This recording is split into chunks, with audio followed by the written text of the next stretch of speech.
Welcome back to Kung Fu Maintenance. Had a noisy dryer drum wheel, as you can hear here.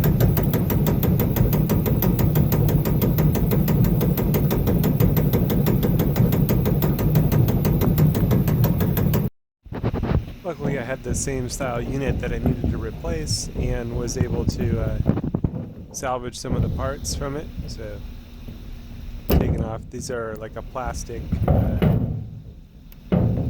keeper that holds a dryer drum wheel on. Not always the easiest to get off, and oftentimes they break, and so it's good to have a few spares. So was able to salvage some parts from an old unit.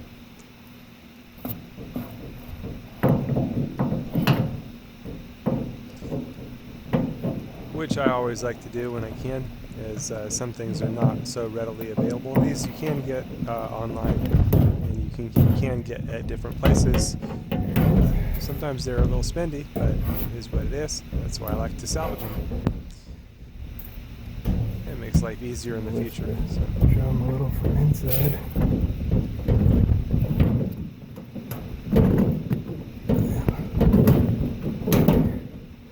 Pull off the wheel. Alright. There's one. The other one's a little tougher to get to.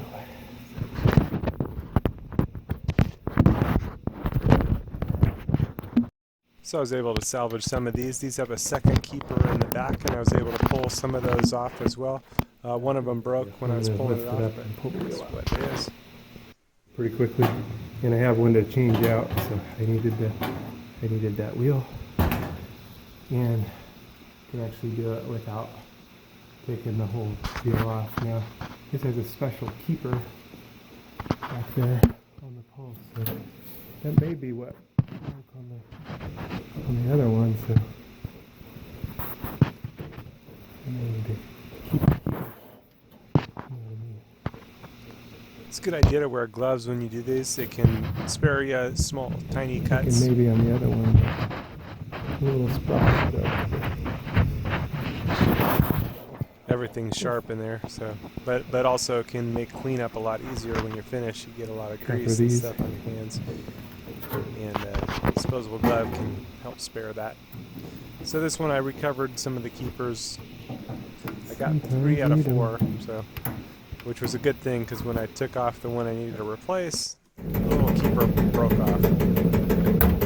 So it's nice to have a few spares.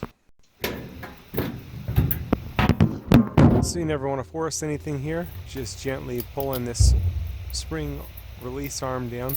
It lets you pull the control panel forward. Just nice and easy, and especially when you close it, make sure you pull that down first, and then close it gently and let the spring back up. Here's the noisemaker. Opening the door stops the rotation, but we're definitely going to want to turn off the power before touching anything.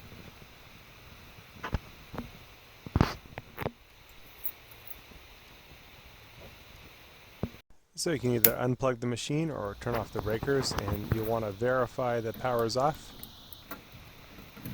And you want to make sure the door is closed when you verify power is off, because the door switch will keep it from turning on as well. It's not a bad idea to use a circuit alert device to prove you have no power in there.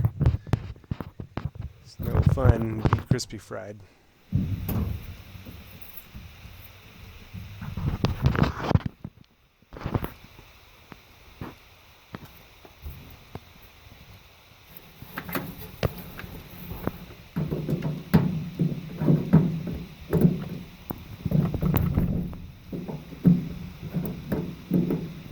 And I was very glad I salvaged a few extras of these triangle pieces, as they're very easy to break when taking them off.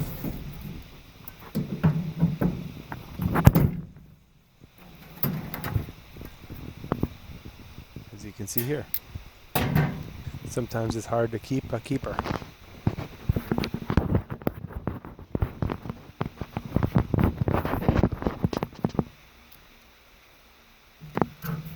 So here I'm lifting up the drum, looking for the best way to be able to pull out off the wheel. bit of trial and error to figure it out.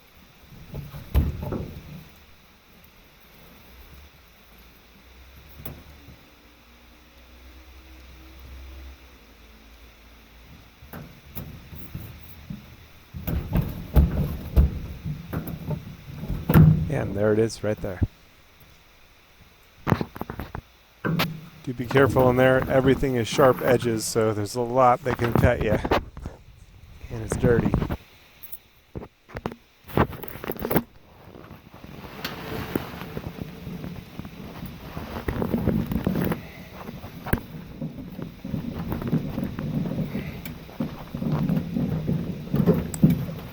So here's the old wheel. And it seems like the center portion was warped.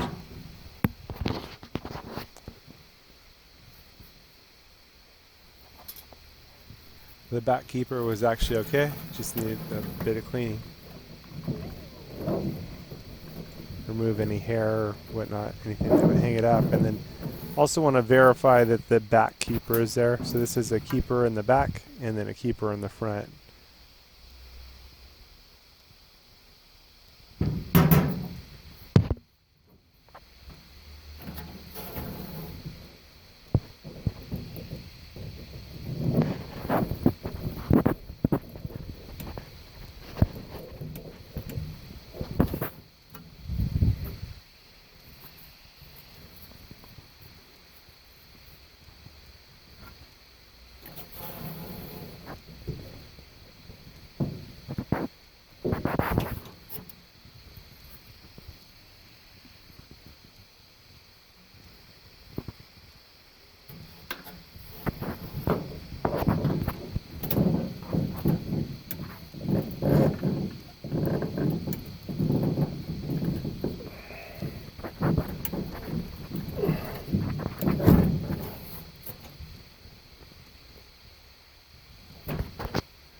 Yep, we're all fixed there, nice and quiet.